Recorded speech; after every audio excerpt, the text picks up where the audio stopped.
NextGenWalkthroughs.com. What's up, everyone? It's Rebel Inc. And we're playing some Borderlands, of course. So, just met Crazy Earl. And he has a total of 6 missions that he's going to give you throughout the course of our stay in New Haven. Or at least the area of New Haven. The first one that I like to do is called the, get off my lawn there.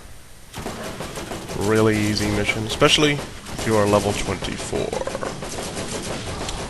as I am. One of the first things you have to do in this mission is to kill 3 spider ants.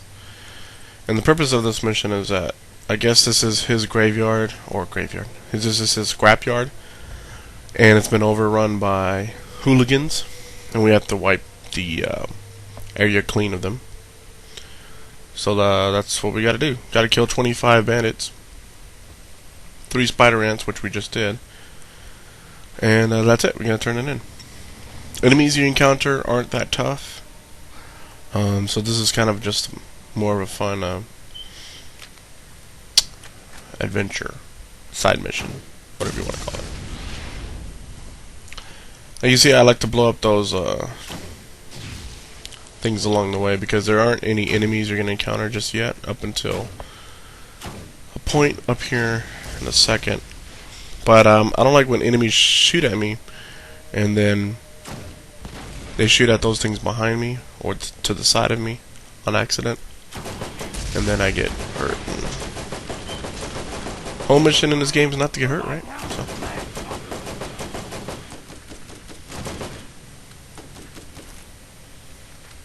I really like those grenades.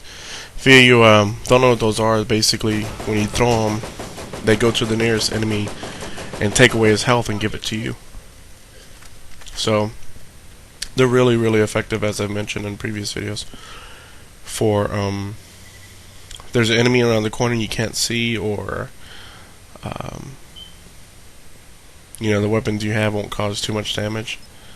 Use those things because they work really, really well.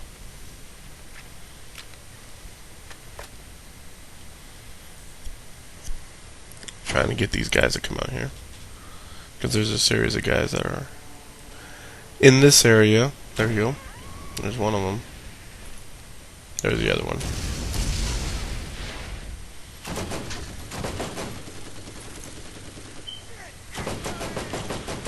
I mentioned before, but one of the weird things is that the buildings that those guys are in, you can't go in there, obviously, and you can't force them out until you hit that trigger on the ground to cause them to come out. Which I'm kind of glad that you can go in there, because you cannot go in there. Because I know the game designers would just put like stupid loot in there, and then that's just another thing in this game you have to go and search. If you're playing this game already and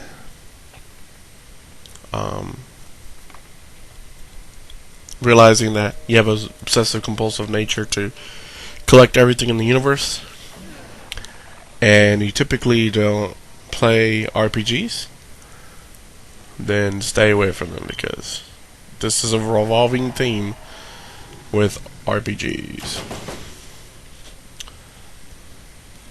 But Borderlands is one of the first games to introduce that component. There's other games that have introduced RPG elements.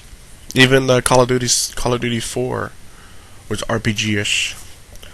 Not so much that you had to collect loot, but more so that you acquire leveling up. When you level up, you acquire new things. So it causes this compulsive nature to make you want to level up even more to find out what the next thing is. Next thing proper English. Yeah, so this is kind of your first experience. This is what, this is the gist of RPGing. Except for, we usually don't get good first-person shooters, or out of them, you know. But what's good is this concept and this form of game type is going to develop, and as all things in games, they typically will get better.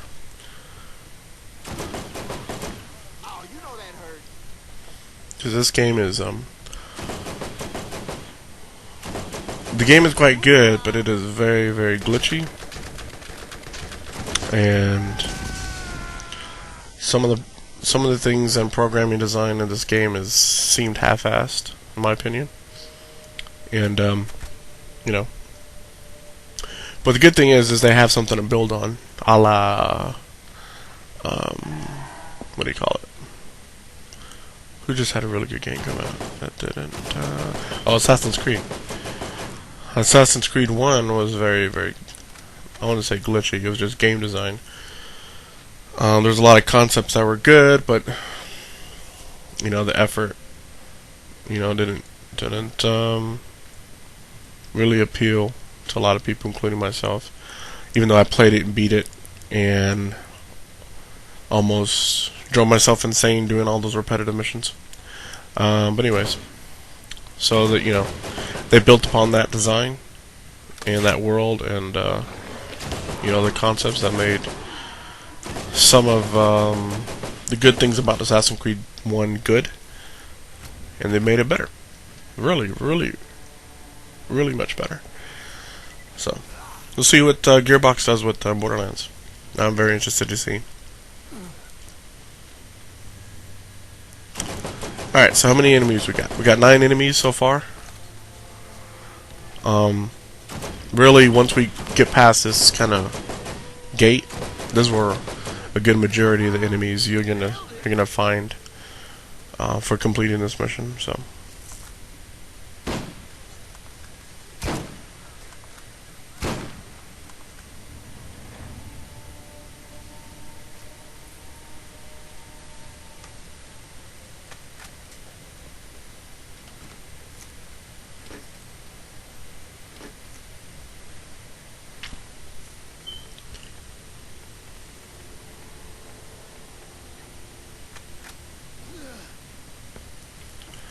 And you see, towards the closer I get to the completing a mission, usually I'll start to collect more loot, because you know, you want to sell it. So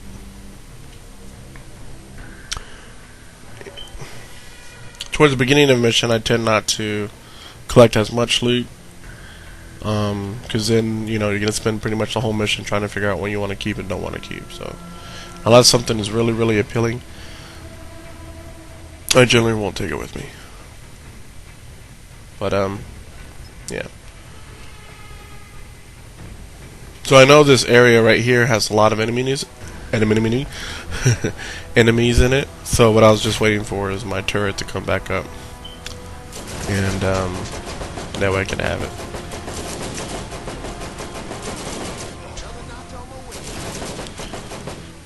Oh, if you're playing as the sniper class in this game, there's a mission we're gonna do in a while. Trying to go off the top of my head here.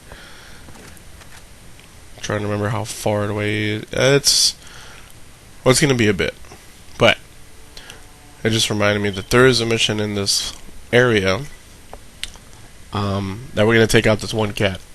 And he has a really nice sniper rifle. At least my first playthrough, man, that thing was over 400 damage points. And I was a soldier class, so you know, it was good. But if you're the sniper class, man, you could really unlock that potential of that gun.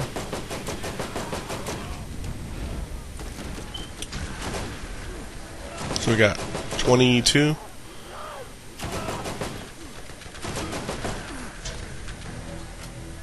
This will be 23, 24, and where's Mr. 25?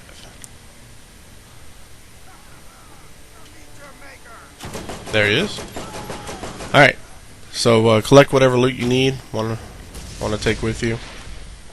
And going to take this bad boy back to Earl. Crazy Earl. Turn it in. There we go. And we're done with this mission.